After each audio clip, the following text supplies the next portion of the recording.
भारत का संविधान 26 नवंबर 1949 को बनकर तैयार हो गया। 26 नवंबर को हमारे संविधान को स्वीकार कर लिया गया, अंगीकृत कर दिया गया, आत्मार्पित कर दिया गया एवं अधिनियमित कर दिया गया।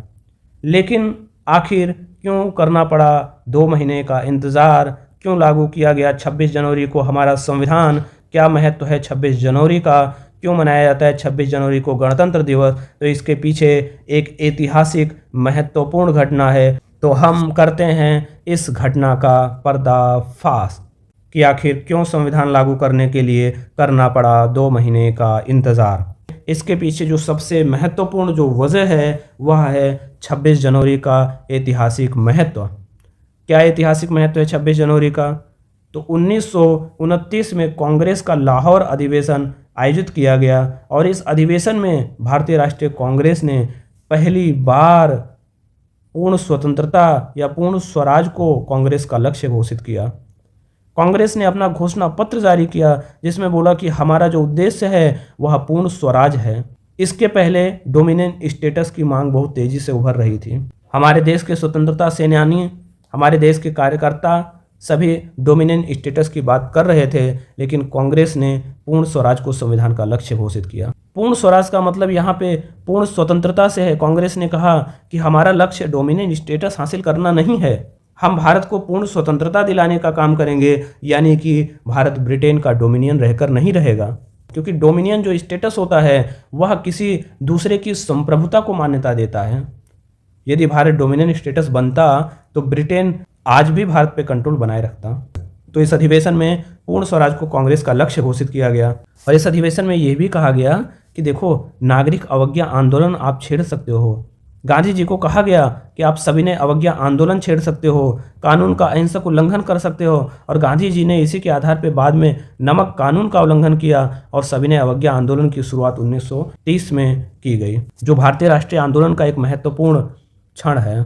तो लाहौर अधिवेशन को एग्जाम की दृष्टि से याद रखिए कि इसकी अध्यक्षता कौन कर रहे थे? जवाहरलाल नेहरू कर रहे थे। लाहौर अधिवेशन में कांग्रेस के लक्ष्य को पूर्ण स्वराज घोषित करने का काम किसने किया? तो जवाहरलाल नेहरू ने किया। इस अधिवेशन में कांग्रेस का लक्ष्य पूर्ण स्वराज घोषित किया गया। इसके बाद यह कहा गया कि हम 26 जनवरी को स्वतंत्रता दिवस के रूप में मनाएंगे। 26 जनवरी को पहली बार पूरे भारत में स्वतंत्रता दिवस का आयोजन किया गया 26 जनवरी 1930 को, और कांग्रेस ने कहा हम जब तक आज़ाद नहीं हो जाएंगे तब तक हम 26 जनवरी को हर साल स्वतंत्रता दिवस के रूप में मनाएंगे। तो यहाँ पे रावी नदी के किनारे लाहौर में भगवा सफ़ेद हरा 3 कलर वाला त्रिवर्ण झंडा फहराया गया और भारत के पूर्ण स्वतंत्रता की मांग को कांग्रेस के द्वारा प्रभावी तरीके से रखा जाने लगा। पहली बार इस झंडे को कांग्रेस ने राष्ट्रीय आंदोलन में औपचारिक राष्ट्रीय ध्वज का स्वरूप प्रदान किया। संपूर्ण देश में अलग अलग स्थानों पर कांग्रेस की सभाएं आयोजित की गई। इस तरीके से 3 रंगों वाला झंडा फहराया गया और लोगों को पूर्ण स्वतंत्रता के लिए संघर्ष करने का जोश और प्रोत्साहन प्रदान किया गया। लाहौर में जवाहरलाल नेहरू ने भाषण दिया और यह घोषित किया कि आज से हम अपना भाग्य स्वयं लिखेंगे, हम पूर्ण स्वतंत्र हैं। और देश के जो आज़ादी का आंदोलन था उसमें एक नई जान फूंकी गई और इसके साथ ही कांग्रेस ने कहा कि अब भारत पूर्ण स्वतंत्र है तो अब भारत किसी भी ब्रिटिश कानून को मानने के लिए बाध्य नहीं है, क्योंकि हम तो पूर्ण स्वतंत्र है। इसीलिए सविनय अवज्ञा आंदोलन शुरू किया गया और सविनय अवज्ञा आंदोलन में मुख्य रूप से ब्रिटिश कानूनों का उल्लंघन किया गया। यहाँ पे जो कानून थे, ब्रिटिश कानून थे, उसको मानने से इनकार कर दिया गया और नमक कानून तोड़ा गया। देश के अलग अलग जगहों पर अलग अलग प्रकार के कानून तोड़े गए, जैसे कहीं पे वन कानून का उल्लंघन किया गया, कहीं पे ब्रिटिश के अन्य कानून का उल्लंघन किया गया।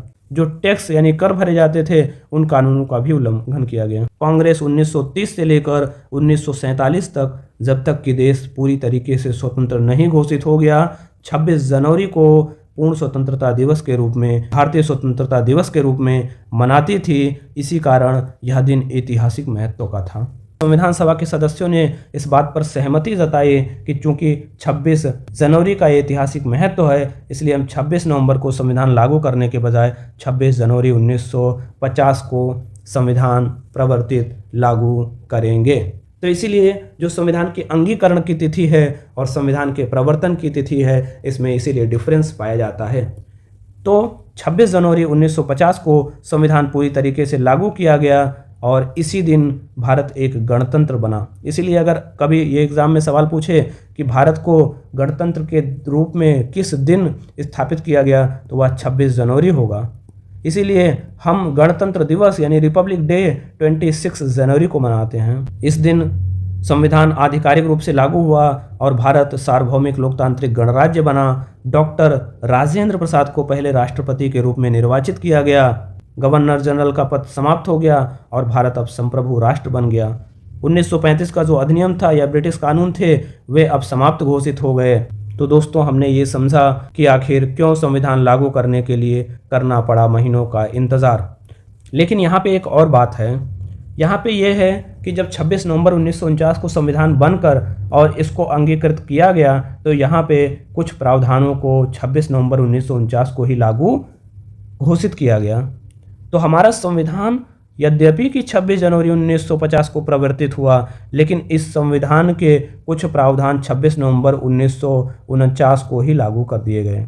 तो आइए इस चर्चा का बेहद गंभीर और बेहद महत्वपूर्ण फैक्ट देखते हैं कि आखिर 26 नवंबर को संविधान के कौन से प्रावधान लागू किए गए और क्यों लागू किए गए। तो हमारे संविधान के अनुच्छेद 394 के सबसेक्शन 2 में यह बात स्पष्ट रूप से लिखा गया है कि संविधान के कौन से प्रावधान 26 नवंबर को ही लागू हो गए। इसमें स्पष्ट रूप से कहा गया है अनुच्छेद 5 से 9, अनुच्छेद 60, अनुच्छेद 324, 366, 367, 379 से लेकर 391 तक के सारे अनुच्छेद और अनुच्छेद 394 स्वयं 26 नवंबर 1949 को लागू कर दिए गए। दोस्तों, आपको हमारा ये प्रयास अच्छा लगा हो तो हमारे channel UPSC learning point official को सब्सक्राइब करें, वीडियो को शेयर करना ना भूलें। आप हमसे जुड़ें हमारी Telegram ID UPSC learning point official पर। धन्यवाद।